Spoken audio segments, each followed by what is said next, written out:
You know, I can't help but point out the shitty practices AAA game companies have been doing nowadays. It seems like almost all of them rely on this method of building up a shit ton of hype and making millions just off of launch day, because it's a game that people have been eagerly waiting to play, but once they get their hands on it, they realize that it's nowhere near as promising as it seemed in the trailers and teasers. So naturally, most get upset by this and regret spending full retail price on what is essentially a glorified tech demo. And just to cool the flames off a bit, the company releases a day one patch that only fixes a small handful of issues and then they call it a day. Because well, they've released the product, made the money, so what more did they have to do? Yeah, not to sound like an old fart here or anything, but there was a time when day one patches were kinda rare, and game studios would actually have to deliver on the product that they're promising you. Because if their game turns out to be a flop on launch day, chances are their entire company already has one foot in the grave. Then they'd basically have to scrounge up lunch money just to make a sequel or a new game entirely that could cover up the amount of money that they've lost. If you want a prime example of this, look no further than Postal 3. I've already gone over a bit about the history of this game in my own separate review of it, but if you want a TLDR, basically Running with Scissors, who made all the previous Postal games, wanted their third installment in the series to be bigger and better, but they lacked the budget and technical expertise to make it happen. So they outsourced the game to the Russian game studio Akela, and pretty much everything went tits up from there. Now, even though they weren't directly responsible for Postal 3, the game was still bad enough to drag their name through the mud and tarnish their reputation quite a fair bit. But rather than sitting there and soaking in that mud, RWS got up and went straight to work and released Postal 2 Paradise Lost a few years later, a DLC expansion to the beloved classic. Paradise Lost takes place directly after the events of Postal 2.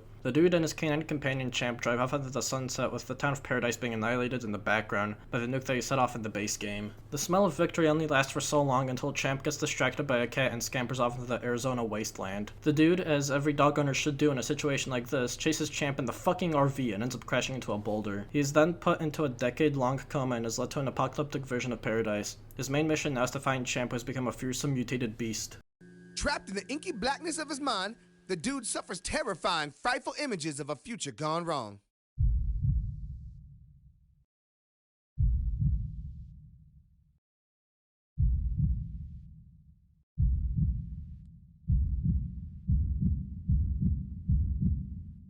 I regret nothing. Now you might be wondering, where does Postal 3 fit into all of this? And well, unsurprisingly, almost all of it has been retconned from the main RWS Postal timeline. By the way, huge emphasis on almost, since Postal 3 dude actually has a pretty substantial role in the story, being kinda like a side antagonist and being the voice in the dude's head that belittles him throughout most of the game, or a DLC rather. Glad to see that RWS got a little more out of Corey Cruz in this rather than leaving him to the side after Postal 3. I really feel like Akela underutilized him since a majority of his in-game lines were just ripped from Postal 2 or they were unbelievably unfunny. Here, kitty, you can has cheeseburger. Shut up! Oh my god, I don't care! In terms of gameplay, I actually can't say too much about Paradise Lost I haven't already said for Postal 2. I mean, you're pretty much doing the exact same stuff, living Postal Dude's life from Monday to Friday doing whatever errands he has. Only your chores aren't given to you by his hateful ex-wife, but rather factions that you team up with throughout the story that are led by familiar faces, each of them bringing you a step closer to rescuing Champ. A return to form like this I will say does feel refreshing after playing that abomination, especially since Paradise Lost is essentially Postal 2 with just more stuff. Got more weapons, most notably the addition of a revolver and a lever action.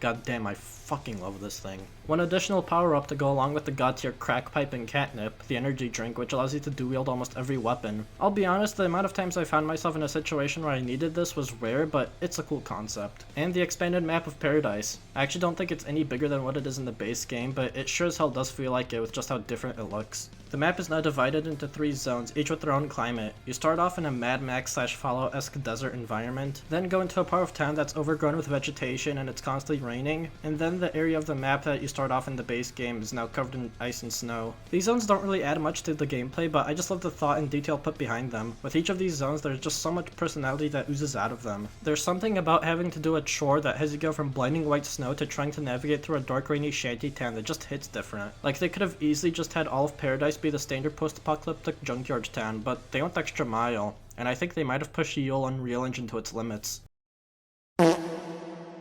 Yeah, fair warning, this DLC crashes a lot. My word of advice is to take a good look at the settings. If there's something that sounds like it might be too much for a game built for Windows 7, then turn it off. Even then, I feel like that's only a small band-aid fix. I'd also strongly advise saving after doing a mission, before entering a level transition, and after exiting a level transition. It can be a little frustrating. The base game's performance was faulty too, but turning off options like dismemberment made it run completely fine. Paradise Lost, I start sweating when the game freezes for more than 2 minutes. I'll be honest with you, at first this DLC had a really hard time clicking with me because of the performance. It was a major turnoff, especially when I'd play for about 5 minutes and then it just randomly crashes. Not even exaggerating about that, the DLC's that unstable. Rest assured, however, with a bit of patience I was able to really appreciate the amount of content Paradise Lost adds, which really more than makes up for the finicky performance. One of my absolute favorite parts of the DLC were the boss fights. Not only is the music really good, but coming from Postal 2, I didn't expect these fights to be such an adrenaline rush sometimes. Like, the base game's boss fights were pretty lackluster to say the least.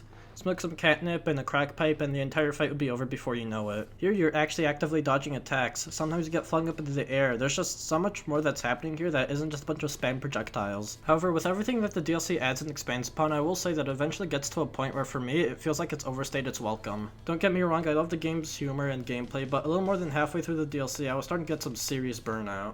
I know not too long ago I said it felt refreshing going back and being able to do the dude's grocery list again, but that feeling quickly wears off when you reach Wednesday and realize there's still Thursday and Friday of doing roughly the same shit. It's even worse when the chores are sometimes mirrored from the normal Postal 2. Like on Friday, you have to steal C4 from this military camp to make a bomb, and it's literally a condensed version of the mission you do on Sunday in the base game where you have to steal the nuke from the Taliban camp. Another one is where you shoot your way through the exact same factory managed by a bunch of rednecks that you escape from in the base game. The only difference being that you just enter the factory at a different location, and that you're also not in the Gibbs suit. Perhaps the devs were trying to give you that feeling of nostalgia, but personally for me, it never really worked. To add even more salt to the wound, this DLC isn't a quick walk in the park. It is surprisingly lengthy, to the point where I even struggle calling it a DLC because, well, it really feels like its own separate game, especially with everything that it adds and changes. So imagine playing this, which is somewhere within the ballpark of 5 to 10 hours doing pretty much the same things you'd do in normal Postal 2. You could kind of understand why eventually this starts feeling exhausting. And I do understand that RWS probably want to stick with what's possible for them on a technical level,